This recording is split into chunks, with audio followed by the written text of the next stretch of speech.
ہمارے دوست ساجد خان صاحب جنازے میں شرکت کے لیے گئے تھے، ان کی طرف سے یہ بتایا گیا وہاں پہ لوگوں سے جب باتیں ہوئیں، وہ کہتے ہیں کہ جنرل قمر جاوید باجوہ صاحب بھی تعزیت کے لیے آنا چاہتے تھے، جنرل عاصم منیر صاحب کی طرف سے بھی تعزیت کی گئی، وزیر اعظم کاکڑ نے بھی طارق جمیل صاحب کو فون کر کے تعزیت کی۔ اس کے علاوہ بھی میاں نواز شریف، میاں شہباز شریف، عمران خان تو خیر جیل میں ہیں، بڑے بڑے لیڈروں کی طرف سے طارق جمیل صاحب کے ساتھ تعزیت کی گئی۔ جنرل قمر جاوید باجوہ صاحب وہاں پہ جانا چاہتے تھے، لیکن مولانا طارق جمیل صاحب کی طرف سے ان کو کہا گیا کہ ٹھیک ہے آپ آ جائیے، لیکن بہتر ہے کہ میڈیا کو خبر نہ ہو۔ تو جنرل قمر جاوید باجوہ صاحب کسی بھی دن کسی بھی وقت مولانا طارق جمیل صاحب کے پاس جا سکتے ہیں۔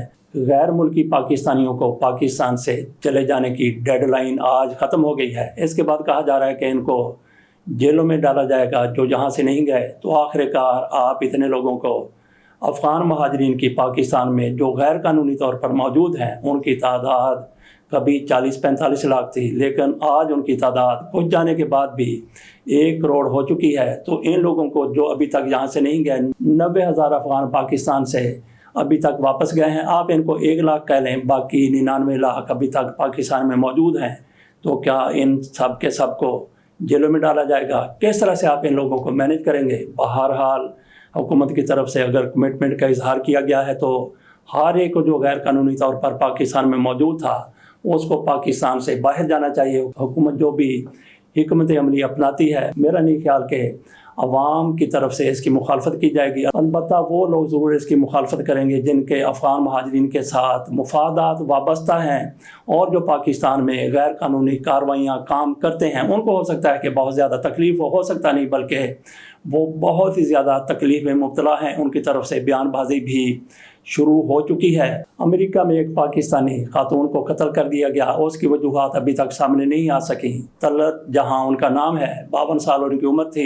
یہ لیڈی ڈاکٹر ہیں، ان کو ایک سفید فام نوجوان نے قتل کیا ہے، چاقو کے وار کر کر کے ان کو مارا گیا ہے۔ ہو سکتا ہے اس خاتون کو، طلعت جہاں کو، اس بندے کی طرف سے، اس شکی القلب سفید فام کی طرف سے فلسطینی سمجھ کر قتل کر دیا گیا ہو، ہلاک کر دیا گیا ہو۔ دنیا کے سامنے یہ خبر بھی آئی تھی کہ امریکہ میں مالک مکان کی طرف سے ایک فلسطینی خاتون کے بیٹے کو مار ڈالا گیا تھا۔ اس خاتون پر بھی چاقو کے وار کیے گئے تھے، یہ تو بچ گئی تھی، اس کا بیٹا شہید ہو گیا تھا، جبکہ اس کی ایک بیٹی وہ شدید زخمی ہوئی تھی۔ اس سے ایسے لوگوں کی سفاکیت کا اندازہ لگایا جا سکتا ہے۔ اس سفید فام کی طرف سے جس نے اب پاکستانی خاتون کو قتل کیا ہے، ہلاک کیا ہے، ہو سکتا ہے کہ اسی شک کی بنا پر اس نے یہ اقدام اٹھایا ہو، کیونکہ طلعت جہاں کے ورثہ کی طرف سے یہ کہا گیا ہے کہ وہ اس نوجوان کو نہیں جانتے، اس کے ساتھ ہماری کیا دشمنی ہو سکتی ہے۔ تو پھر یہی ہو سکتا ہے کہ اس نوجوان کی طرف سے طلعت جہاں کو فلسطینی سمجھ کر سفاکیت کا نشانہ بنایا گیا ہو۔ ویسے تو پاکستانیوں کے لیے بھی کئی امریکیوں کے دل میں شدید نفرت پائی جاتی ہے۔ دیکھتے ہیں کہ یہ وقوع کیسے ہوا ہے۔ ادھر جسٹس عامر فاروق صاحب کی طرف سے تحریری فیصلہ سامنے آیا جس میں انہوں نے العزیزیہ میں میاں نواز شریف کی ضمانت کے حوالے سے ایک ایسی بات کی ہے جس کو کیا کہا جا سکتا ہے۔ پہلے آپ کے سامنے میں وہ بات رکھتا ہوں جو جسٹس عامر فاروق صاحب کی طرف سے کی گئی ہے۔ انہوں نے کہا کہ نواز شریف کو ضمانت نیب کے غیر مبہم موقف کی وجہ سے دی گئی۔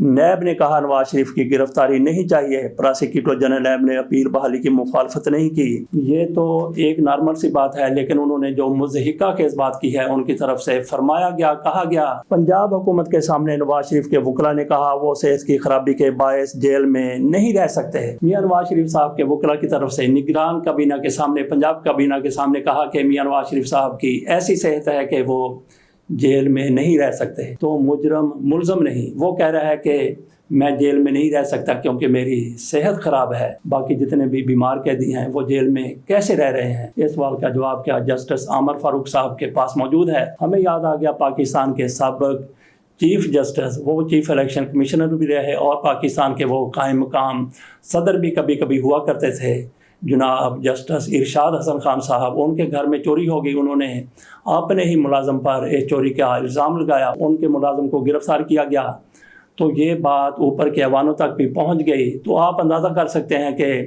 ایسی بڑی شخصیت کے گھر میں چوری ہو جائے، پولیس اس کا نوٹس نہ لے، یہ ممکن ہی نہیں ہے۔ اس نوجوان کو گرفتار کیا گیا۔ دوسرے تیسرے روز جناب جسٹس ارشاد حسن صاحب کی طرف سے پوچھا گیا، بلکہ ایس ایس پی صاحب کا فون آیا، انہوں نے کہا جناب اس لڑکے سے جب ہم پوچھتے ہیں اسے تفتیش کرنا شروع کرتے ہیں تو وہ رونا شروع کر دیتا ہے، تو ہم پھر کیا کریں؟ تو اندازہ کر لیں، تو رونا شروع کر دیتا ہے، تو انہوں نے کہا جی اس لیے ہم اسے تفتیش نہیں کرتے۔ ایسے ہی بات جناب جسٹس عامر فاروق صاحب کی طرف سے کی گئی ہے کہ نواز شریف صاحب کے وکلاء کہتے ہیں کہ وہ جیل میں بیمار ہونے کی وجہ سے نہیں رہ سکتے۔ تو ناظرین اس کے ساتھ اجازت دیجیے، اللہ تعالیٰ پاکستان کا حامی و ناصر ہو۔ اللہ حافظ۔